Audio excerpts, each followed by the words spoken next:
Bienvenue dans Octopus, le podcast Made in Belgium de la LIFRAS, Ligue francophone de recherche et d'activités subaquatiques. Ici, on prend une grande inspiration et on plonge ensemble dans l'univers fascinant du monde subaquatique. Ajustez votre masque, réglez vos palmes, Octopus commence maintenant. Bonjour Pierre. Bonjour Mickaël. Alors Pierre Rigaud, tu es responsable pédagogique et tu es médiateur scientifique à l'Aquarium Muséum de Liège. Vous avez le grand plaisir de nous accueillir ici pour un heureux événement. Un événement en exclusivité. Effectivement, on a eu la chance d'avoir 2 naissances particulières ici à l'Aquarium. De naissance. On a eu 2 petites raies qui sont nées ici à l'Aquarium. De raies, c'est commun quand même. Oui, mais pas celle-là. Non seulement ce sont des raies d'eau douce, mais en plus c'est une espèce que personne d'autre n'a ici en Europe. Alors personne en Europe, mais de quelle espèce s'agit-il ? Alors son petit nom, c'est la raie Kourourou, mais ça c'est probablement en dialecte local. En scientifique, toujours avec 2 noms en latin.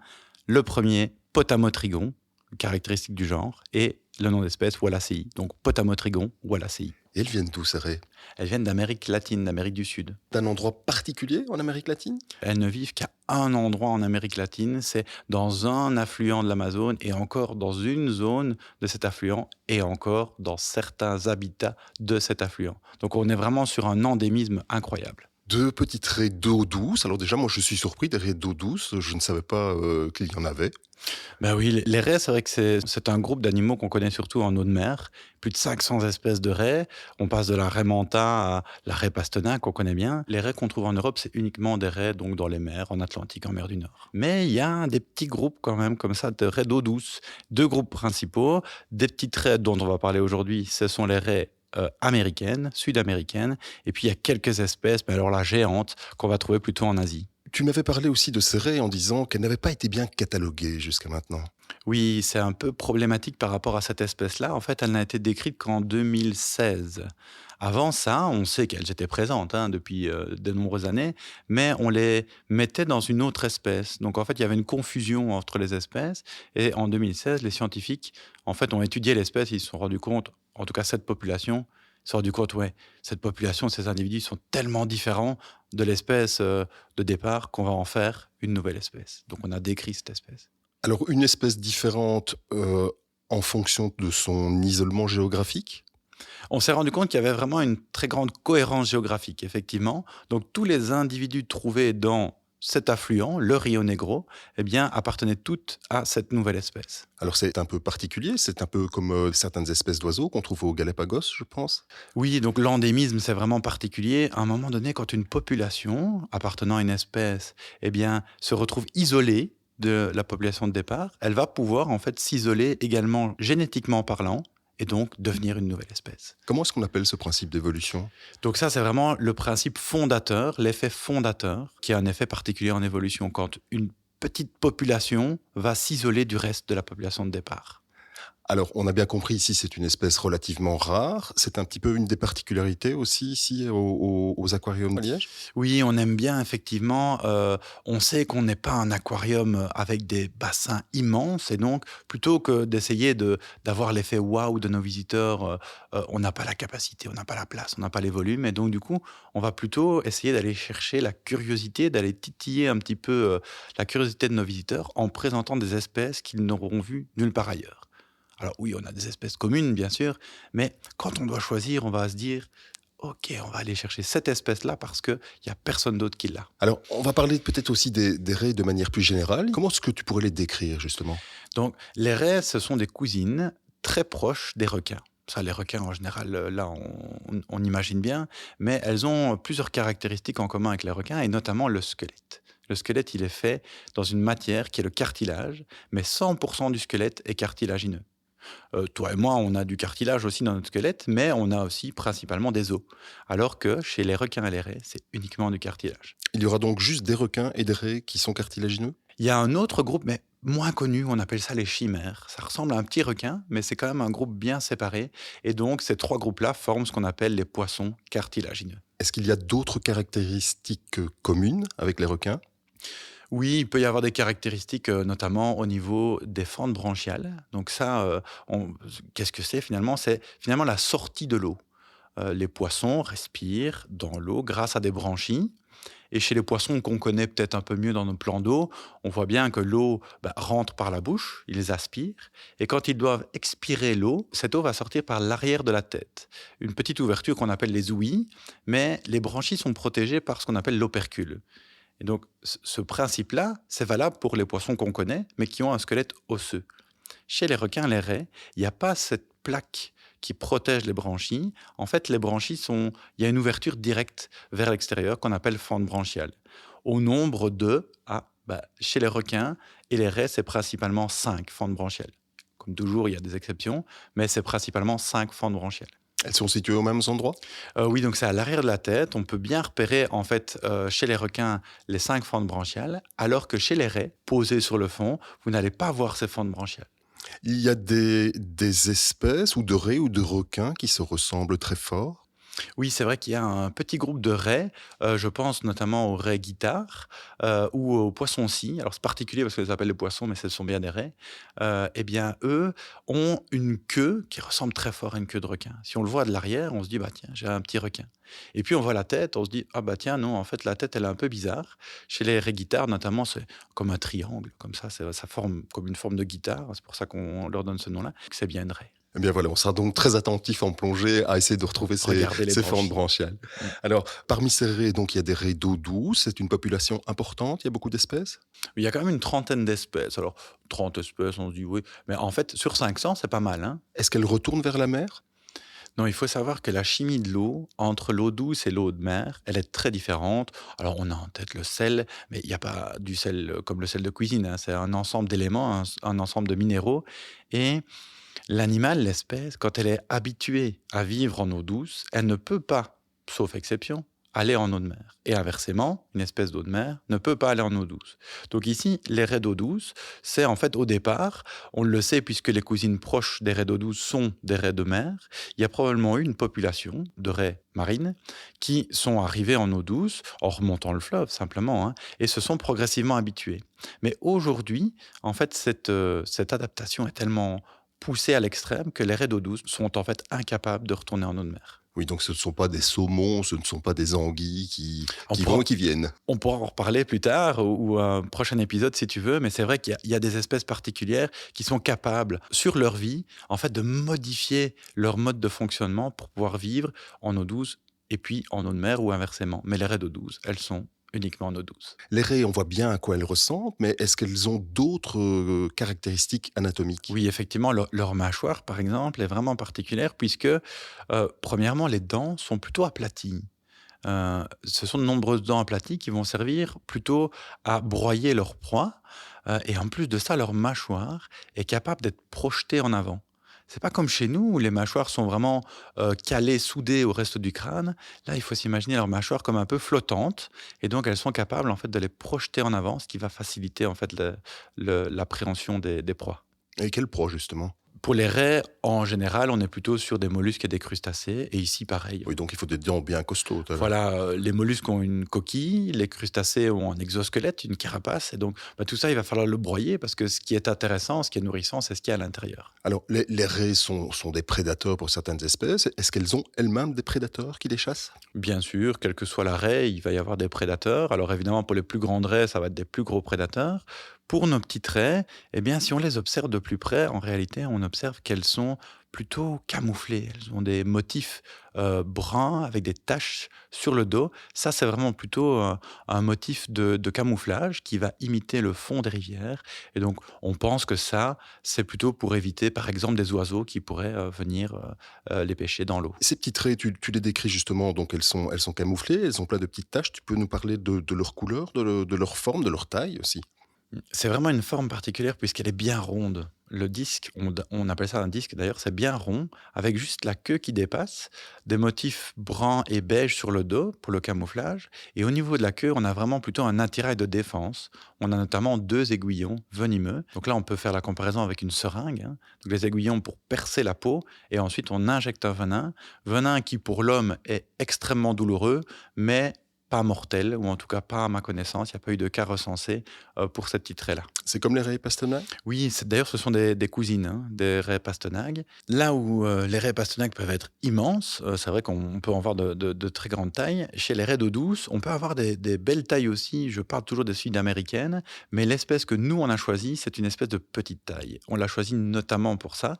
En fait, au grand maximum, le plus grand individu qu'on ait attrapé, c'était 31 centimètres. Les nôtres, elles sont plutôt autour d'une vingtaine de centimètres. Je parle du disque, hein, bien sûr. C'est vrai que c'est à mettre en comparaison. Il me semble avoir lu quelque part qu'il y avait des raies d'eau douce dans le Mékong, et notamment au Cambodge, où là, ils avaient pêché une raie d'eau douce géante qui faisait plus de 3 mètres d'envergure. Oui, et 300 kilos ou une histoire comme ça. Effectivement, là, on est vraiment sur deux groupes complètement séparés. Et d'ailleurs, je pense que c'était en fait le plus gros poisson d'eau douce qui avait jamais été attrapé. Les raies, en général, est-ce que c'est une espèce menacée ou pas? Oui, bien sûr, un petit peu comme toute la biodiversité aujourd'hui, mais on sait que le groupe des raies est particulièrement sensible, puisque je pense qu'on estime à 30% en fait les espèces de raies qui sont vulnérables au niveau mondial. 30%, c'est dû à quoi? À la pêche, ou bien à la pollution, ou les deux peut-être? La totale. La totale destruction de l'habitat, pêche, pollution, c'est vraiment multifactoriel même parfois en fonction de l'espèce, c'est-à-dire que plusieurs facteurs en même temps peuvent vraiment peser sur les populations. C'est vrai qu'en Méditerranée, il ne reste plus qu'une trentaine d'espèces de raies, je crois. Oui, oui, en 30 et 40. Et là, par exemple, comme la Méditerranée, c'est un espace fermé et les côtes de Méditerranée sont fort construites et habitées, bah, la pression est encore plus forte dans ces zones-là. Alors, on imagine que ce qui s'est passé ici, c'est une sacrée aventure pour vous. Oui, bien sûr. C'est vrai que on savait qu'on avait un mâle et une femelle d'une espèce assez peu commune.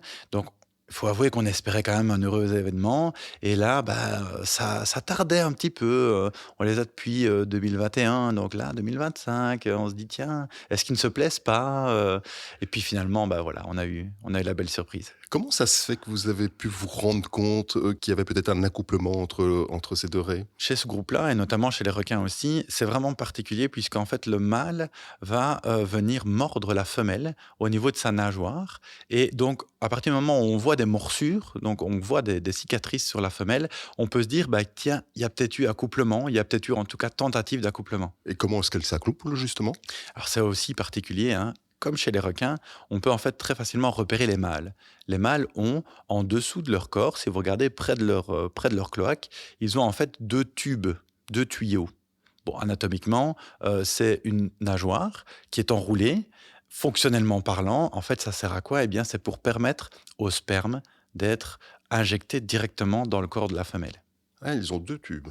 Oui, on a compris, hein. C'est un peu l'équivalent du pénis chez les mammifères. Ils en ont deux. Alors, on va pas fantasmagorer, hein, un à la fois, c'est-à-dire qu'ils vont utiliser un de leurs pseudo-pénis, on peut le dire, pour pouvoir en fait pénétrer, je suis désolé, c'est le mot, hein, pénétrer la femelle et donc injecter le sperme directement à l'intérieur de son corps. Donc vous n'avez pas vu l'accouplement, mais vous avez vu ces morsures. On n'a pas vu l'accouplement, mais on a vu les signes. Et puis, après, le temps est passé et on a commencé à voir la femelle changer. C'est-à-dire qu'au niveau de son dos, on l'a trouvée rondouillette. Chez les raies, c'est plutôt au niveau du dos que ça se marque. Et on s'est dit, tiens, ça bougeait un petit peu aussi au niveau du dos. Et donc, du coup, on se dit, on avait tellement d'indices qu'on a fini par appeler le vétérinaire. Et on s'est dit, tiens, est-ce que tu pourrais pas venir faire une échographie? Parce que oui, on peut faire des échographies. Et on avait planifié l'échographie.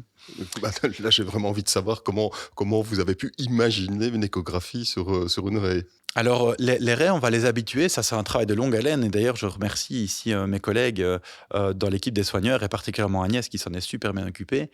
On a ce qu'on appelle un training. Un training, c'est qu'on va entraîner, qu'on va habituer une espèce à venir au contact, en fait, d'une cible. On va utiliser les cibles, c'est le plus simple. Pour l'entraînement, on utilise la nourriture. L'estomac, ça marche bien. Et on va entraîner la raie à venir au contact de la cible systématiquement pour avoir sa nourriture. Et ça va nous permettre comme ça, quand on veut voir ou intervenir sur l'espèce, on met la cible et elle vient. Et donc, pratiquement, vous faites comment? Pratiquement, on a découpé un morceau dans un plexiglas rouge pour faire un petit triangle. On sait que la forme a un impact, mais aussi la couleur. Donc on se dit, on y va. Et c'est devenu donc ce signal pour les raies. J'imagine quand le ou les soigneurs ou les soigneuses qui s'occupent des animaux comme ça, il y a peut-être un lien particulier qui se met en place aussi. Ah, je peux vous assurer que j'étais dans les parages quand Agnès a vu le petit pour la première fois. Et je pense que c'était pas le sien, mais c'était pas loin. Ok. Est-ce que tu peux nous parler aussi peut-être de la gestation? Alors, c'est vraiment particulier. La raie, en fait, elle va former un œuf, mais cet œuf, il n'est pas pondu. Il reste dans le corps de la femelle. Le petit se développe dans cet œuf à l'intérieur de la femelle. Et puis, ce qui va donc sortir du corps de la femelle, c'est un petit déjà formé. Pour cette espèce-là, la gestation est d'environ 3 mois. On sait que ça dépend de la température, ça dépend de plein de paramètres, mais c'est environ 3 mois. Un seul œuf. Alors, ça peut être plusieurs. Chez notre espèce, on est entre 1 et 5, mais avec une moyenne de 2. On est pile dans la moyenne, on en a eu 2. Comment on catégorise les espèces de cette sorte? Alors, ça s'appelle des espèces ovovivipares. Donc, vivipare, c'est parce que ça ressemble, ce qui sort de la femelle, c'est un petit complètement formé, mais ovo, parce qu'il y a quand même un œuf qui est formé au départ. Est-ce qu'on peut dire que c'est un événement exceptionnel? Exceptionnel pour l'espèce, oui. Pour le groupe, peut-être un peu moins. On sait que les raies d'eau douce, on maîtrise la reproduction assez bien, déjà depuis longtemps dans des aquariums. Mais cette espèce-là, à ma connaissance, on est les seuls à l'avoir ici en Europe, ou en tout cas de l'avoir sous ce nom-là. Et dans la littérature, j'ai quand même été vérifié. La reproduction est difficile. Elle est réputée en tout cas difficile. Donc oui, je pense qu'on peut dire que c'est exceptionnel. C'est peut-être doublement exceptionnel parce que c'est aussi une espèce protégée. C'est une espèce qui, on ne sait pas si elle est menacée, mais vu sa répartition et la destruction de son habitat, on suppose qu'elle sera bientôt reconnue comme menacée. Mais en tout cas, effectivement, elle est protégée. Il y a un organisme mondial, c'est la CITES, qui va faire une liste d'espèces qui pourraient en fait être menacées, notamment par le commerce mondial. Et on sait que ces raies, puisqu'elles sont trouvées en aquarium, elles pourraient être menacées par de la surpêche dans l'objectif de mettre ces raies dans des aquariums. Et donc, depuis 2022, cette raie est sur une liste restrictive, c'est-à-dire qu'il y a vraiment des quotas par rapport à sa pêche. Grâce à cet organisme, le CITES, comme tu viens de le citer, il y a aussi une forme d'acte de naissance? Effectivement, nos espèces qui sont dans cette liste doivent être répertoriées et nous avons des numéros qui vont avec, des numéros d'identification.